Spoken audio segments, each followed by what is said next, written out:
Hey, real quick before you jump into this episode, there was some connectivity issues on Janice's end, so there was a little bit of choppiness in her audio. I did the best I could to edit out most of the gaps. I think I did a pretty good job, but just beware, there are a couple of moments where, there might be a little bit of challenge to understand what she's saying. I think it's mostly good, so I apologize for how choppy that was, but it's still too good not to share. All right, everybody, welcome back to Confessions of a Reformer. Welcome back to the show. I'm very excited to introduce you to my guest today.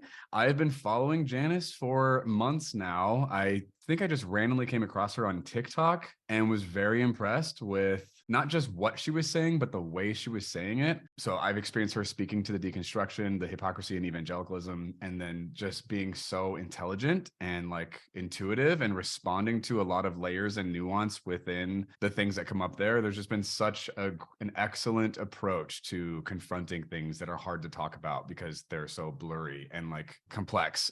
So I'm very excited to have Janice here.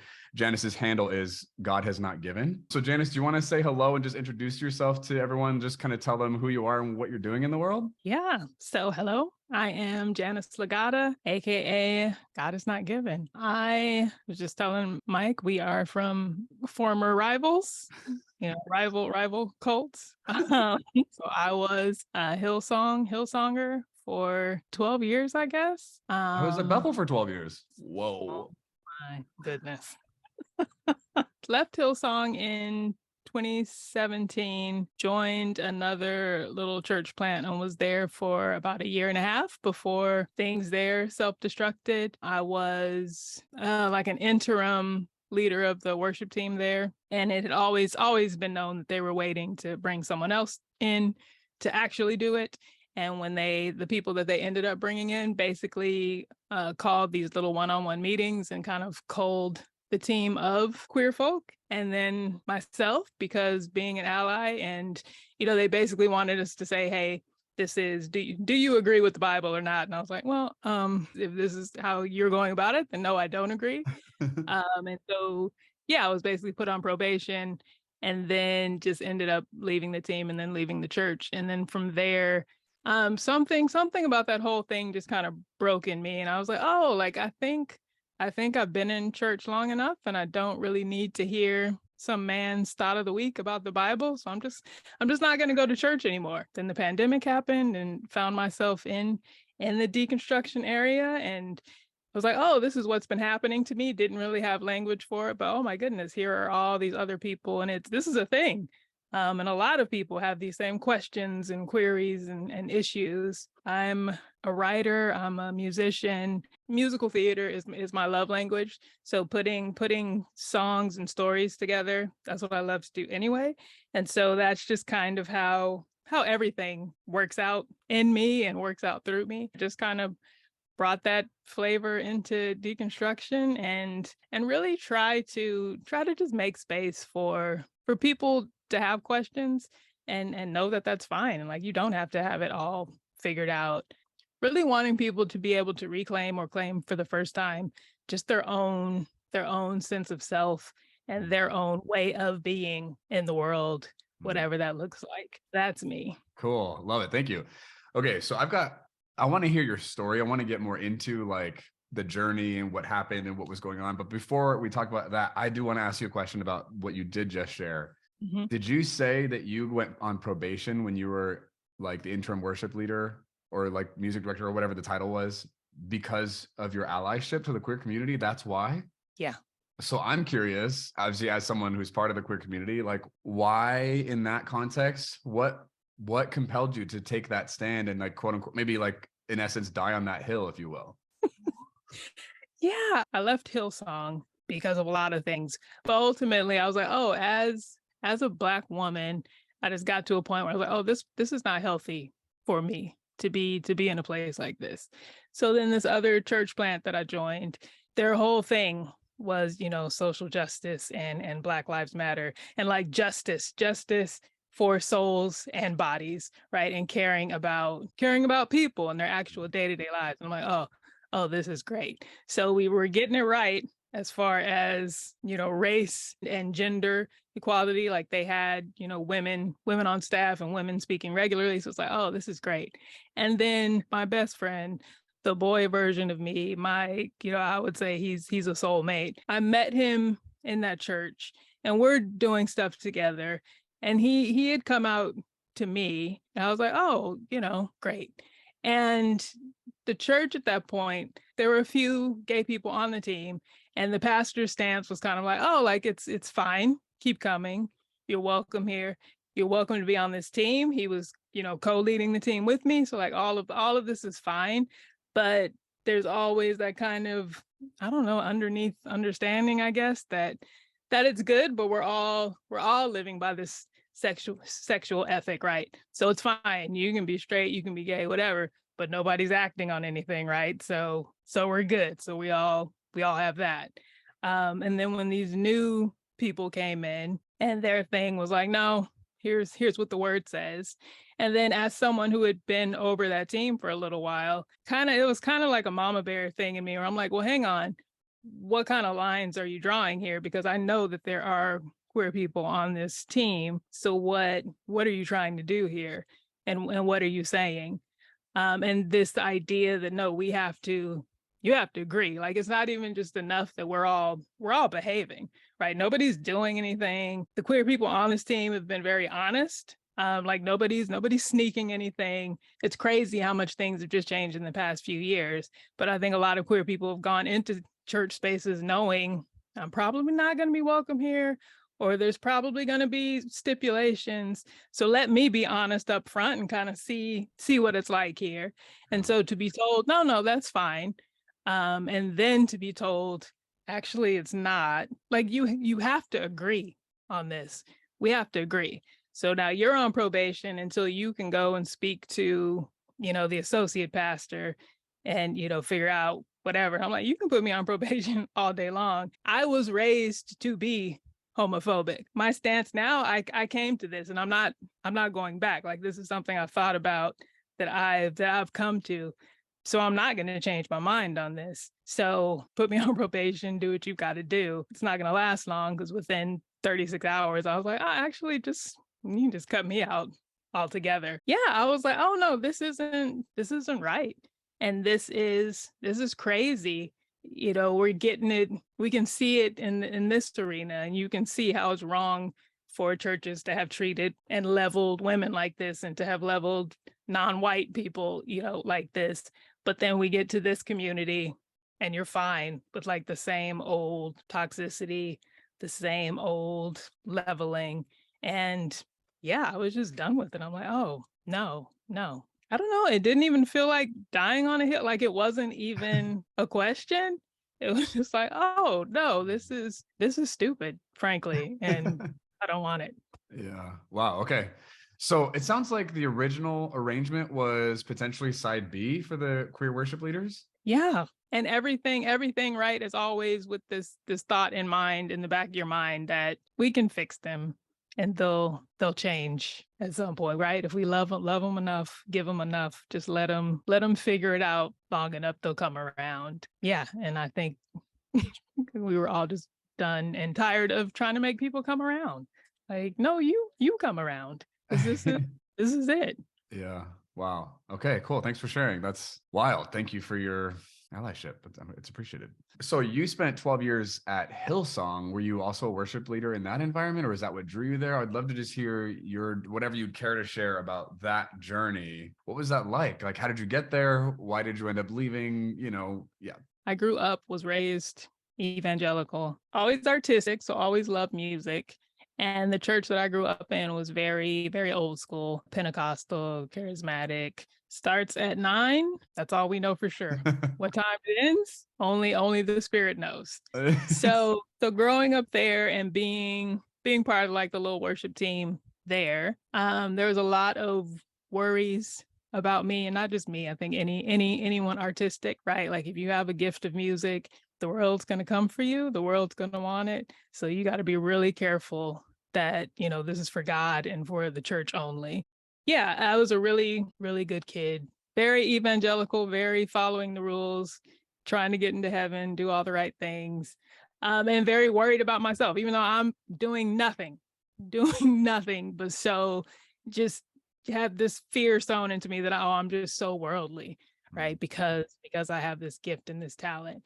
So was trying to figure out how can I do music? How can I be a singer and still serve and love the Lord? And so enter Hillsong Music. We started using that in praise and worship. Something about it just really, really resonated. I was like, I like this. So after I graduated high school, spent a few years, I would go to college, get bored, go to work, get bored, go back to school. So like that was kind of the rotation I was on. And at some point, I went looking to see if Hillsong did any kind of conferences in the States, if they did anything.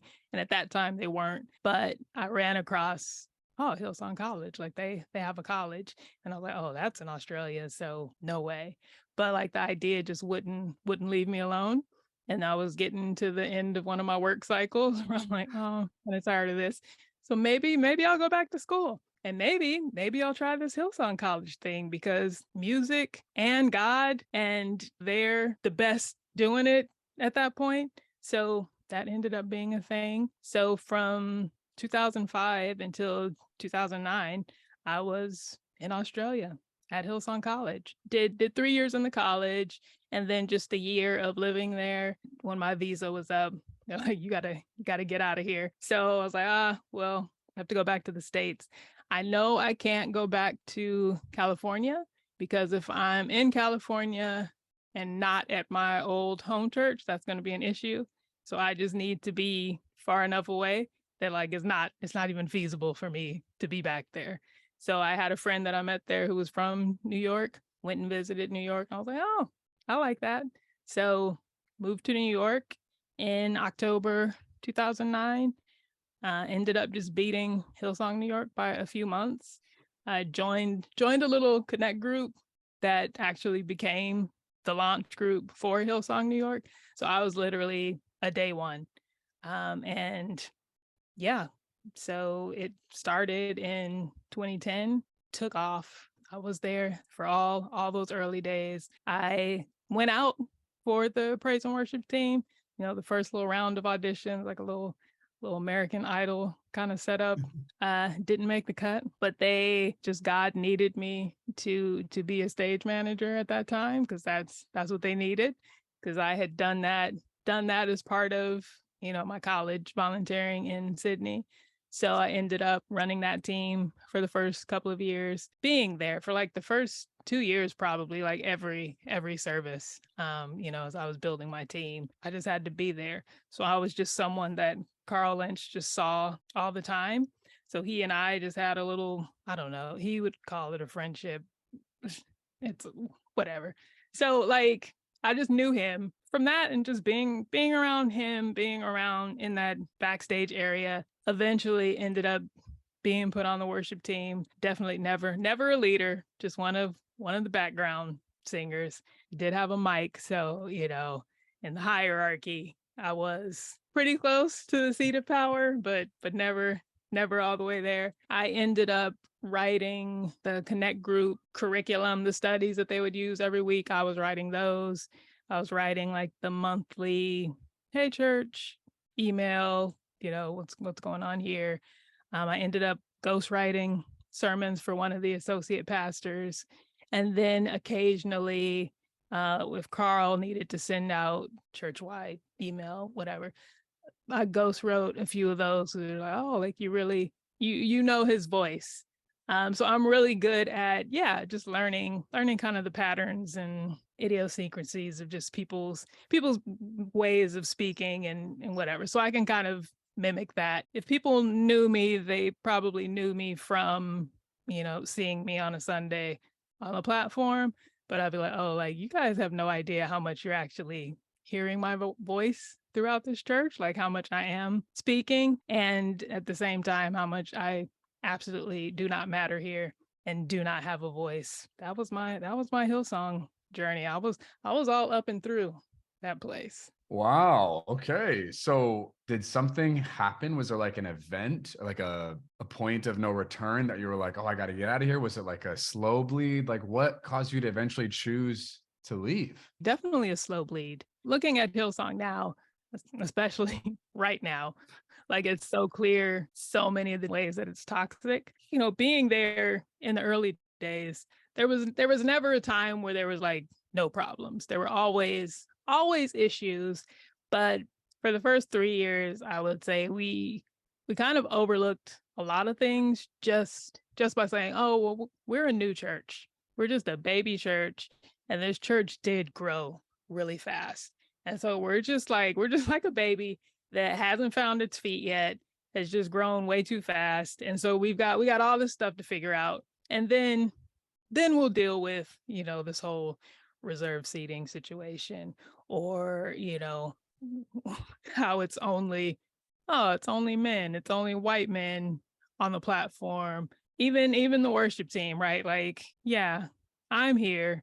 I did audition once, but like that's not how I got here. And, even being up here, it's very very homogenous. There's a very certain look. So like all these little things that we're like, okay, we'll get to that. We'll get to that. But for right now, the main thing is just that, man, look how many people are coming, and how many people are getting saved. Like, so that's the main thing. So we can't worry about all this other little stuff. So things just kind of kept building up. And then there was a point where we were having our midweek services, and I remember they brought in just this new pastor. And he was just fresh off the boat from Hillsong College, had just arrived. And they, threw him up there, and he was emceeing the midweek service, and he was so bad. He was just so bad at it. And I was like, okay, if we've got room on the roster and they're just letting anyone get up here, I remember emailing Carl with like all this fear and trepidation, but like, I've got to do it. I've got to say something. And I'm trying to keep it as light, and as funny and as quick as possible. But just be like, hey, if we've got spaces on the roster, maybe next time we could consider, a woman or a person of color. I'm not both, like maybe one or the other. Maybe. And I was like, oh, I don't know how this is going to go over. I don't know. So he emailed me back, and he was like, yeah, no, I love that. So let's all pray for God to send that person. I emailed him back like, oh, okay, great, thanks. Before you send the email, like, you have your friends, you're like, oh my gosh, I'm getting ready to send this email, and whatever. So then I emailed like, my little peanut gallery, and I'm like, look at this. Look what he said. So like from there, we're already like, this is stupid. Like this is insulting. Let's pray for God to send, because you can look around here and there's so many women here. There's so many people of color who have been putting in this work from the beginning, but you don't see any of that. But okay, we're giving you so much credit just for being willing to have the conversation, right? For just hearing us out. So, okay, we've got a little bit of movement. He's willing. So we'll keep waiting. But it was just that. And that was the beginning. So Carl and I started having these conversations. Time is marching on, and white man after white man is coming on this platform. And like, these are not smart white men. These are not great speakers. These are not like, these are just your friends, or they just have this look. But like, so it's not quality you're after. And you keep saying, it's not us. I'm just choosing who God is saying, right? This is God. God is doing this. So then it puts it back on me. So then I have to say, okay, I'm really bothered by this. One of us is wrong here. And it might be me. I don't understand why God would create like this wild array of humanity. And then every time he wants a pastor, like he just reaches into this one bucket. Like this is just God's type. Like this is what God is all about. I don't know, but maybe wilder things have happened, I guess. Like who can know the mind of God? So now I've got to do some work, and I've got to go study and read and figure this out. That's a long process, but eventually got to the point where I'm like, okay, I don't believe this is God's will and that this is God doing this. So what does that mean for me now? And at that point, it was probably a year where it literally was just my ego and my pride, and just being like, look, it's not great, right? I'm probably never going to get on this platform, but also I might. And like, what if next week is the breakthrough and I left, right? And I missed it because this is a test. I might be being tested here. So I gotta hang on. And then also, it's not great, but I'm doing better than a lot of people. I have a reserved seat. Hillsong is famous. Hillsong NYC was famous for the lines around the building. I'd seen them. I'd heard about them. Had I ever stood in that line? No. I've got Carl Lenz's phone number. I'm somebody here. I'm gonna leave that and go do what? Be a regular person at some little regular church? What? So like having to deal with that. That was too honest. My God. I mean, I feel like, oh no, I think I had thoughts like that at Bethel, thinking about leaving. Like, I am uncomfortable. Carry on.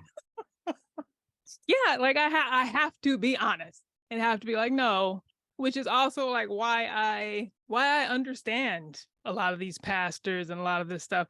Like, I get it. This shit is seductive. Like, and you're so close to it and it's comfortable. It's so comfortable. I could have just stayed there forever. I'm not exactly where I want to be, but I'm not back there. Right. So just got progressively more and more uncomfortable. When you start asking real questions about God and really trying to get to the heart of God, then it's going to affect your heart. And it's going to, okay, if I don't believe that God is in this, then I have to deal with the parts of me that God is not in either. So having to be like, okay, yeah, I am here because it's comfortable and because of my pride and my ego and my position and my little bit of power. And yes, I'm using it for good, right? I'm being a buffer and I'm taking care of the people, my Connect group girls and the people on my team. I'm doing my best to be a good leader and I am taking care of people. But then it gets to a point where I'm like, oh, I'm also really helping the system because it hurts, but maybe they need to see what this place is really like and what it's really about so that they can make an honest decision about whether or not they want to be here. I might have to remove myself from this equation. I don't remember if I was coming or going, but I was outside in front, and there were some kids playing. And I like seeing these kids grow up. So it was a brother and sister, biracial kids. The brother was like knocking his sister's hat off. And so I was like, don't do that. Like, don't you know, you never mess with a Black woman's hair. And then the sister, the little girl, she said, no, not black, I'm brown. And I just remember thinking, oh my gosh, they're so young and there's already that little bit of self-hate. And there was nothing at Hillsong that's like specifically doing that. So I was like, there's nothing at Hillsong that's like fighting, that's like not doing that. Wow. And it was just like this clear moment. I'm like, oh, like I fight so many things in the outside world all the time, and nothing here is different. Like there's nothing here that's combating that. Right. I was like, oh, this is not good. It's not good for them. If I had a kid, I would not want to raise them in this environment. And I was like, if this wouldn't be good for a child of mine that I don't have, then it can't be good for me. I gotta go. Whoa, what a moment. That is crazy. Oh, Yeah. that's so sad. Wow, just like how subtle and like laced and smoky that is. Like, oh my gosh, that's wild. Thank you for sharing. My goodness, that is crazy. Hi, Mike here. I just want to make sure you know that I'm a coach and a consultant. I specifically work with people through their queer journey or their religious baggage, and there's a link below this episode if you want to work with me. All right, let's get back to the episode. Did you how did you leave? Did you write a resignation letter? Did you talk to your leader? Like, what did that look like? So being there, like you see people, lots of people filter out over the years. Yeah. And most people just leave quietly. A lot of times you don't even notice. Like people are just gone. And it takes a while. And it could just be that I've been going to the 12 o'clock and they've been coming to the 6 o'clock. And so you just assume that for a while. But then you're like, oh no, so-and-so left. Or you'll have close friends and they'll be like, okay, no, I'm leaving. We're all having conversations. So behind the scenes, we know why people are leaving and we know what's going on. But nobody's ever saying anything to the leadership. So then I was like, okay, I'm leaving. I'm not going to go. I'm going to go quietly, but I'm going to talk to Carl. Like, I'm going to talk to him and I'm going to tell him why I'm leaving. And he would not meet with me. So like he kept trying to like just provoke me to do this over text. And I'm like, no, I owe you that much and you owe me that. Like, so let's just be adults and like sit down. And he just wouldn't do it. It was Black History Month. And at the last minute, like on the last Sunday of Black History Month, he had asked me to do this like spoken word poem. So I had done that. And then it was like within the next 2 weeks where I was like, oh, I'm not coming anymore. And so I had left. And then a friend of mine, because it was Mother's Day, I know it was Mother's Day, because I was like, oh, my friend's going to be speaking. And I know she's going to be speaking because it's Mother's Day and she's a woman. So I'll go on Mother's Day. And at that point, like I hadn't been coming, but I hadn't really decided to say for sure that I'm leaving. And because I had, I would take breaks and then I would miss it and I would go back. So I might just miss it and I might go back. You weren't like running the stage team anymore or any of that. No, like I'd slowly started giving things away. Like I think at that point I was still on the roster for like the worship leading, the worship team. And then I was just like declining. So I just wasn't going, but hadn't said anything really. Yeah. And then when I went back on Mother's Day, I was like, oh yeah, I don't miss this. Yeah, I'm done. I can go. So at that point started trying to meet with Carl. He just wouldn't do it. So we got all the way to July. I had a cat that I had had for 16 years and my cat died. And like, I knew, okay, Carl knows I had this cat and he's going to know that I'm sad about my cat dying. So he's not going to be as much of an asshole. So he's not going to meet with me. So I'll finally go on and just write this email and resign. So like officially finally sent the email in July. I was like, okay, I'm leaving. He still wouldn't meet with me. The COO, who was my friend, who we had come up through the Connect group together, she met with me. So we were kind of joking, like, oh, it's my exit interview. She said, well, Carl told me how he feels about it, and I agree with him. We're not really taking it seriously. You'll be back. So it's fine. So that was their thought. That was their idea, is that you're not going to find what you're looking for. We're doing better on race than any other church. You'll be back. That was their final word to me. Never. That was 6 years ago. Right. Oh my gosh. So the summer before the pandemic, I think they moved to a venue uptown, so closer to where I lived, and in a more ethnic area. The COO, she sends me a text and she's like, oh, hey, we're in this new venue. And, and I was just thinking like how happy you would be, because like we're in this colored neighborhood with all like, and you would love this. So if you want to come through, let me know. And I was like, yeah, I saw that. I don't like it. And I will never darken Hillsong's door again. So like, you don't have to worry about me. All these years, like, y'all still don't get it. You've always been performative. There's always been plenty of people of color in and around this place. That was never the issue. Jeez. Who do you feel like your target audience is? Who are you talking to? When you create content, who do you have in mind? Is it deconstructing people? Is it people still in that evangelical world? Like, who do you feel like you're appealing to? Honestly, I don't know. I'm baffled by all of this. Because it all started, I was like, oh, I think I'm going to do a podcast. And the original working premise of my podcast was like, oh, I want to talk to my friends about me.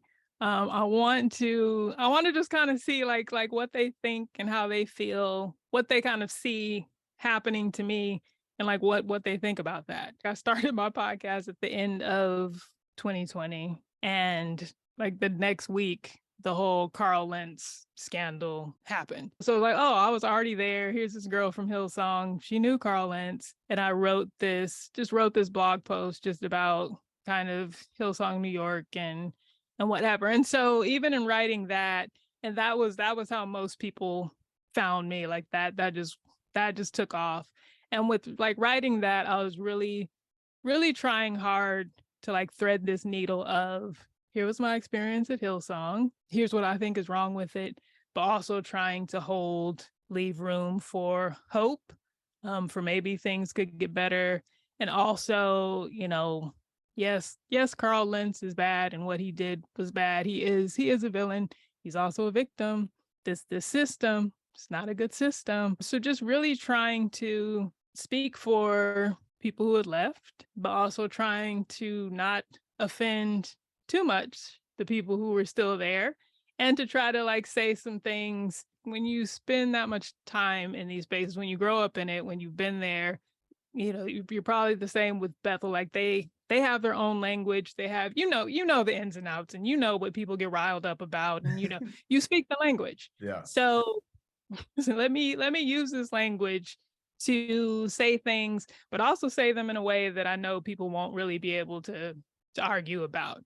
I think that's what I'm still doing, speaking to and for, because I am somebody who has left, and being on the outside, but also like knowing the language and knowing how to get at people on the inside. Yeah. And I know what I'm saying, and I know what you'll hear.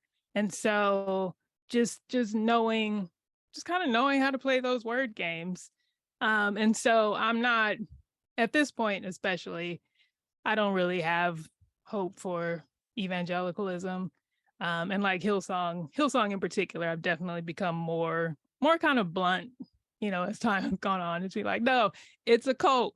I think you don't have to agree with me. I think it's a cult. It's not good.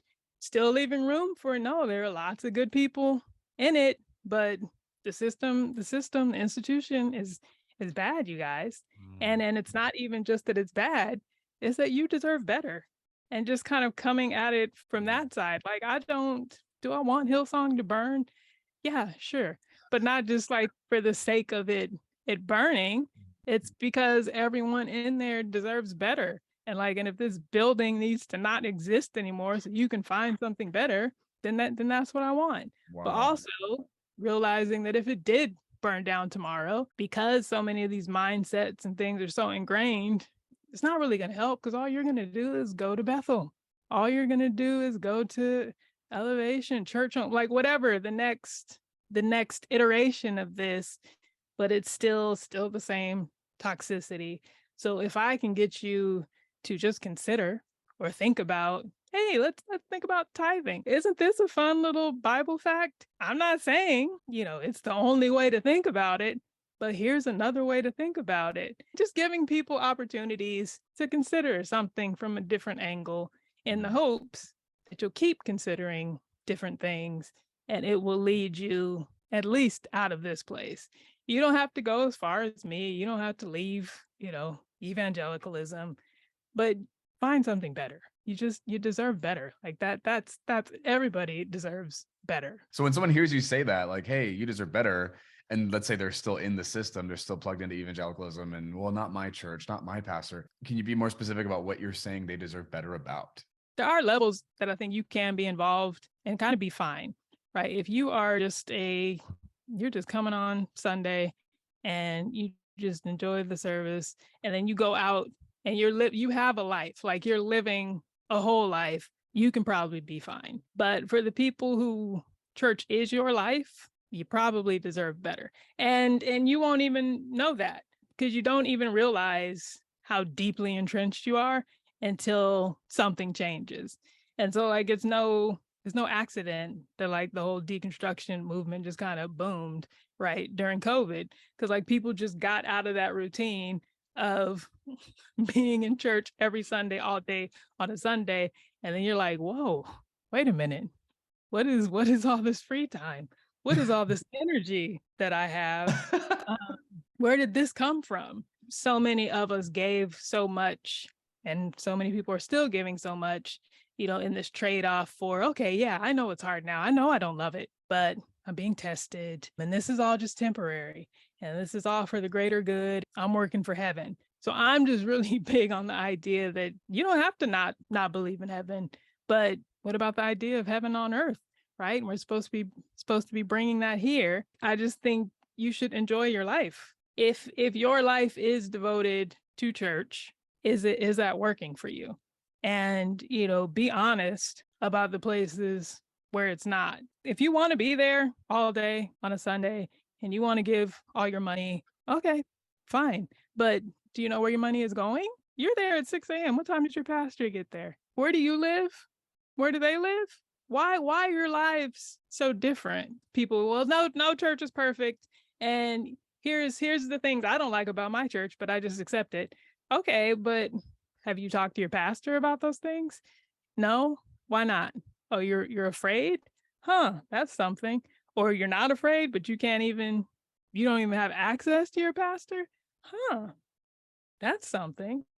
And so like all these little ways that like you deserve better. And if you're afraid to ask for better, okay, but why? If again, you don't have access to ask for better, okay, but why? Just trying to just give people the permission to ask for their agency, right? Like so much of evangelicalism is about authority and giving authority over to other people. Like these things, there's so many just feedback loops just built into evangelicalism. Like it's really hard to get out. So I just have like so much respect, so much admiration for people who do. So I'm like, it is not easy. Like you have to get over so many hurdles. You have to talk yourself out of so many things. It is not easy. And so I get it. Like I understand why people stay stuck and stay entrenched. But I really believe like these institutions, this was not God's design. It just wasn't. Like it just can't be. Like there's too much bad happening for a good God to be at the back of it.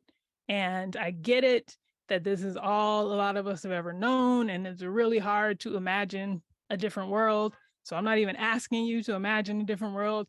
I'm just asking you to try to change the one you're in a little bit. And, kind of, it's a little bit mean because I'm like, I know that you can't, but I'm just gonna, put this thorn in your side. And because I'm convinced like everybody has a chink in their armor somewhere. Whatever it was for you is going to be different than it was for me, but there is something, there is an unrest there that's like, this isn't right, or this isn't working. And we can go for years, we can go for decades, like pushing that stuff down. But at some point, you're going to have to face it. All I know is what I know, right? So all I can do is share my story, share my perspective, and it's not going to resonate with everyone, but it's going to resonate. Some part of it is going to resonate with someone. And maybe I'll just be, just that little bit of irritation that grows and grows. It just helps that chink become a little bigger, and just helps that little piece of the armor to fall off, and just leaves you open for something else, and to make things better. And if that means that you get more involved and actually start making change in your church, try it. 9 times out of 10, it's not going to work. Or if that means that you just remove yourself from that and go in search of something else, awesome. So I'm just here to be a gentle irritant.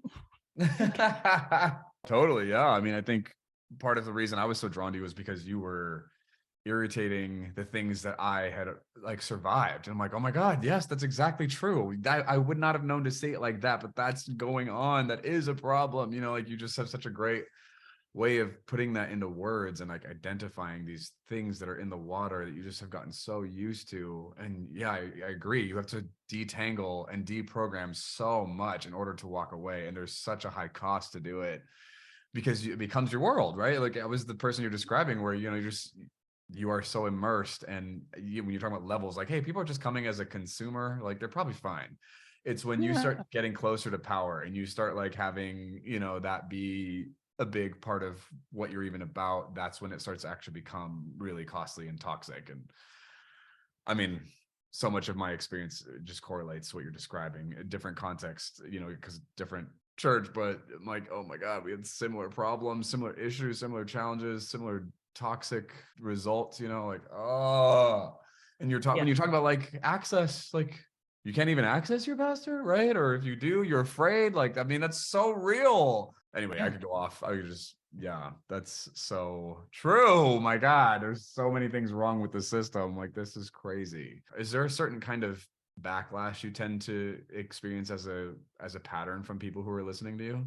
The worst interactions I've had have always been white men. I think closeted white men. I think there's just something about just a Black woman speaking against these systems, just living her life the way she wants to, that just kind of enrages men who can't or who won't, who haven't. Those have been like the meanest interactions. You know what? It's interesting that you say that. I feel like some of the worst and consistently some of the strongest, worst, and most aggressive, like horrible comments I get from people are from white men. Yeah.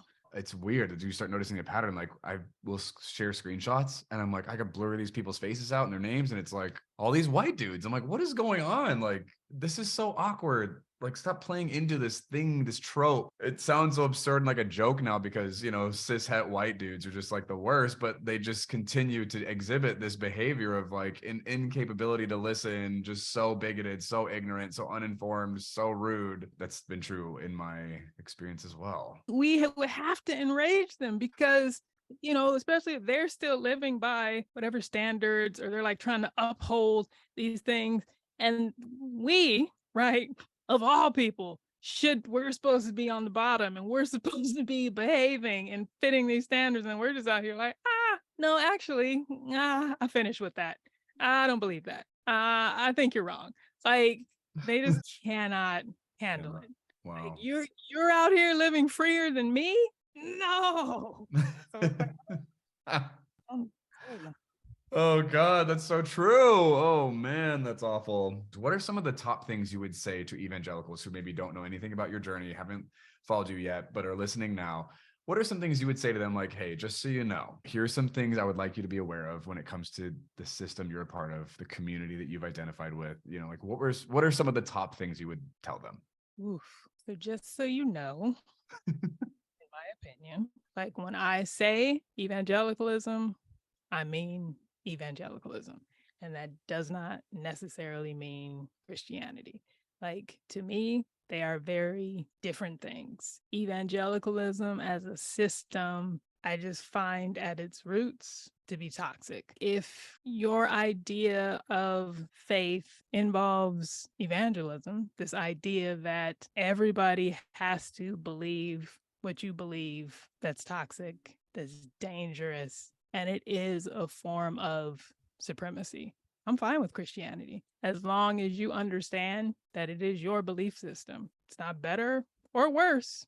Well, sometimes it is worse. A lot of times, if it works for you, great. But that doesn't mean it's going to work for me or for anyone else. If you are feeling persecuted, just step back and just think about it. Nobody is trying to stop you from believing what you believe.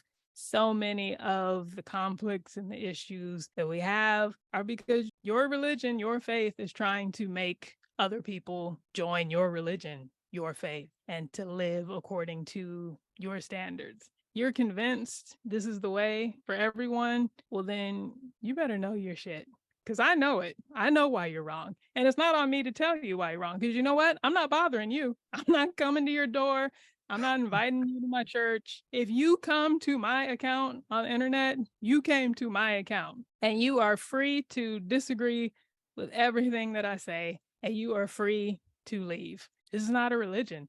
I'm not telling you you have to agree with me. So if you come over and I'm just really disturbing to you, go in peace. Again, evangelicalism taught me everything I know. Leaving is not easy. Somewhere in the world, there exists someone who just did it frivolously one day and just, tossed it off. That's the person that so many of these pastors want everyone to believe that we all are. I have yet to meet that person.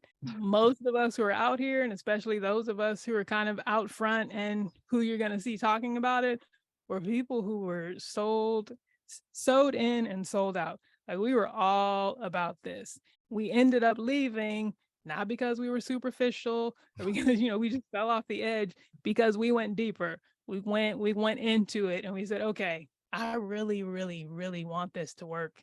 I'm trying to make it work. I've given my whole life to it has to work. and it's not working. So I've got to figure this out. So we went in and we're like, oh, that's why this isn't working, because the seed of this is beautiful. But this thing that I've been a part of, this is something different.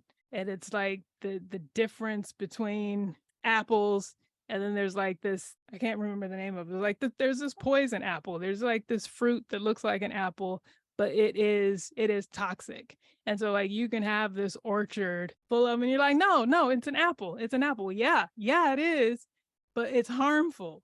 It's harmful. So we can't keep arguing about whether or not it's an apple. We have to argue about, is this healthy? Is this safe?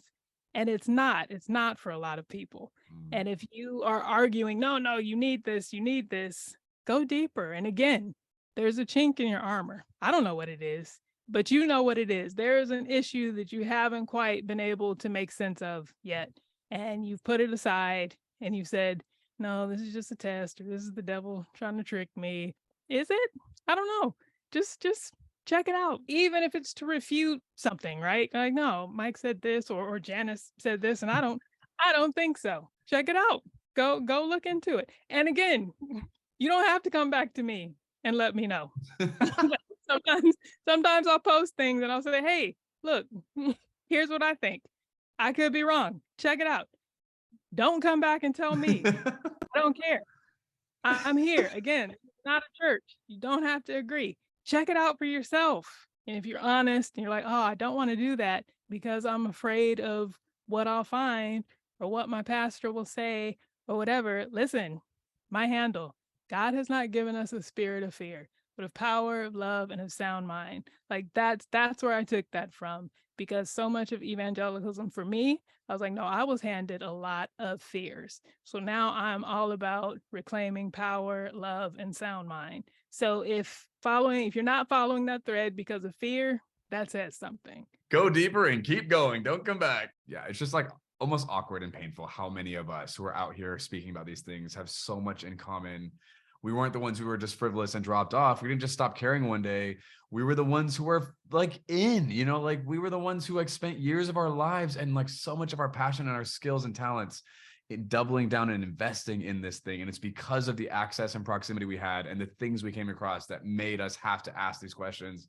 And then we're out here like being heretics and throwing up all this toxic apple we've been eating our whole lives. I'm like getting so mad at anyway, who are these frivolous randos that just stop caring one day? Like, I've not met those people. All the people out here who are doing this work, are like the most genuine, the most sincere, the most authentic, the most responsible with the things that they believe and are participating in. It's crazy. The narrative out there, my gosh, it's like wild. Anyway, thank you, Janice, for sharing all that. Thank you for being here. I got to land this plane, but before we close this, I want to ask, like, how do people get a hold of you? What are the best ways for them to plug into your world, access your art, your work, your words? Like, tell them all the things. Yeah. So my phone number is easiest way to find me. God Has Not Given on Instagram. From there, there's a link tree if you're interested. Great. Well, I'll provide the link tree link in the show notes below. That's like, I love it when people have link trees. It's so easy. You just click one thing and you can see everything. That's awesome. So I'll put that in the link, the show notes. Everyone, thank you so much for being here and listening. Janice, thanks for being here. I'm honored that you were here, and I just love the work you're doing and who you are. Thank you for being brave and standing up and saying no, and like doing so much more in response to that to help the rest of the people wake up to things that you experience and witness firsthand. I think that's really just of you, and noble and good and kind. And thank you. Well, thank you. Thank you for having me, and back at you. All of that. Thank you. All right, everybody. Thanks for listening. We'll see you in the next episode. Thank you for watching. As always, the pertinent links from the episode are below. I also have coaching and consulting available for you, as well as facilitated groups you might be interested in. You can find information about any of that with the first link below. Thanks for watching. I'll see you next time.